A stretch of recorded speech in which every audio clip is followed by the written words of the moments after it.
Hello everyone, first chunk, which to be fair we have already done. So let's start off with this bit, Jamque. I'm doing smaller chunks it would seem at the moment, which is okay. And now the horseman, Jamque. Now the horseman had equitatus. Now the horseman had gone out from the open gates. Aeneas and faithful Achates at the front. Then the other princes of Trojans, Inde, and from there the other Trojan princes. Ipse Pallas Agmine, Pallas himself goes forward. Pallas himself goes forward in the center of the column, in medio Agmine, in Chlamyde. Madi goes forward, conspicuous in his cloak, conspectus, Chlamyde, conspicuous, in his cloak and in his pictis armis, and in his decorated arms. Qualis, such as when. This is the mistake that I made where I wasn't sure if it was, I thought it was Pallas, but it is absolutely not. It is Aeneas, as the translation, as the Tutfield bit that you guys have makes clear in there. My mistake, my apologies. Not Aeneas at all, sorry, not Pallas at all, it's Aeneas, who is of course the first person in there. And in fact, as that book makes clear, one of the things, and remember, anytime you talk about a simile, you are talking about what is compared to what and why, as in what is the effect of it. And you may remember, I'm flicking through through some of it now to actually read out to you what it says, because especially after my mistake. Starts a simile. Aeneas is compared to the morning star. Like the star stands out in darkness, the morning star is the sign that dawn is not far away. I rather like that. So an aspect of the future, past, present, and future. Remember, we're always talking about in the context of this book. Bringing hope, and then yes, we've got the morning star again. Doesn't mention it, but I do think important that if we're talking about the Lucifer, the morning star, being so loved by Venus, we think of that also in the context of Aeneas, her son, whom, so just as when the morning star, quem, so Lucifer, the morning star, whom Venus loves before above all of the other starry fires, literally above the alios ignos, the other fires of the stars, but the other starry fires in a moment of Hendiadys in our English translation, if you will, I think is quite good. So whom she diligate, favours, or loves rather than favours, whom she loves more than all the other starry fires, just as when he, Perfusus, drenched in the waters of the ocean, lifts up his sacred face, extulit his os sacrum, his sacred face, to the heavens, in heaven, and he melts, resolvit, the darkness. So, standing out, bright imagery, profundity imagery, all of those sorts of ideas. So, in terms of talking about, how he, what's the word that you could look for? What would be the noun of standing out? But whatever that would be, of Aeneas's beauty, stature, the conspicuous aspect of all that he is doing, and also the love of Venus. And now we have this moment of pathos. Stant, first verb of the sentence, so hyperbaton, because we don't get the subject till later on. Batic position, stant. The mothers stand, I don't want to say panicking, trembling.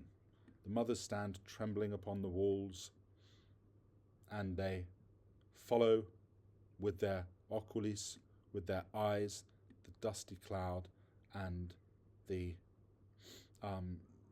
caterwas, the groups of soldiers, the squadrons I've seen before, gleaming, fulgentis, gleaming in their bronze.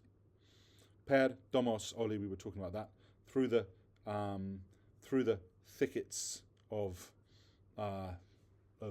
bushes, we could say olum, through the brushwood, through the thickets of brush, qua, through the thickets of brush, at that point where the turning point, the metaphor there, at that point where the turning point of the path is nearest, the armed men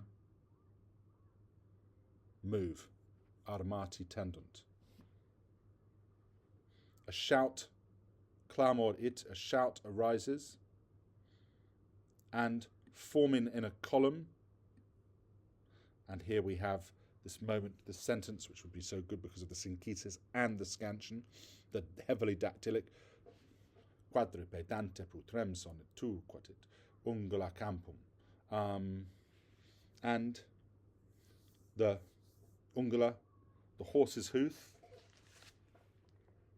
and the ungula, the horse's hoof. Where was I?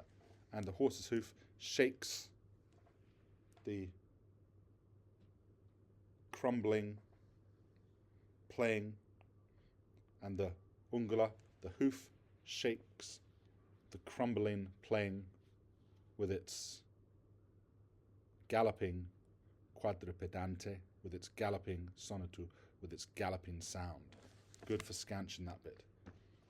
Near the cold stream of Caire, there is, near the Gelidum Amnem, the cold stream of Caire, and Ingens, so Ingens Lucus, Gelidum Amnem, the synthesis there is a huge grove, a vast grove, worshipped far and wide.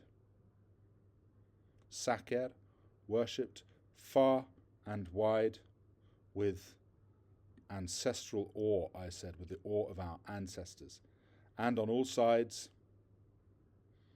the hills enclose it, undique colles inclusere, historic infinitive. Oh, the curved hills enclose it on all sides, sorry. And they surround Kingunt, and they surround the Nemus, the woodland, with nigra abjecte, with dark fir trees. There is the story that the old Pelasgos, indirect statement, there is the story that the old Pelasgans, I'm just looking at this and thinking that part of this is different in the Latin.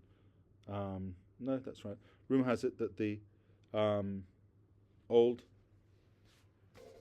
Pelasgans, rumour has it that the Veteres Pelasgos, that the old Pelasgans, who primi aliquando, I'm going all the way down to here, primi aliquando, who once first held the Latinos finis, the Latin borders, the old Pelasgans, who aliquando once primi first held the Latin borders, dedicated sacrasse both the lucum, both the grove and the festival day, to Silvanus. This is a beautiful long sentence. You need to really work out how it all goes together. To Silvanus, the deo, the god of the woods, of the fields, I'm sorry, not the woods, the god of the fields and of the flocks. So a nice, beautiful image here, but with lots of connections here, one bit to the other, so you really have to follow it. Nice, strong, powerful imagery. Not far from, Lytotes, not far from here, Tarchon, we haven't seen him recently, the Etruscan king, the Tyrrhenian king, Tarchon and the Tyrrhenians, Tenebant, were camped in a, I suppose we could say, sheltered spot.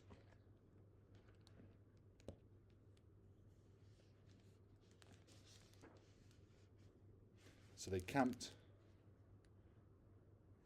in a lokis, in a sheltered spot, literally in safe camps, but they camped in a sheltered lokis, in a sheltered spot. And now,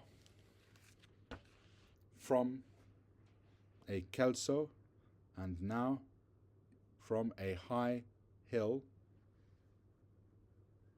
omnis, all.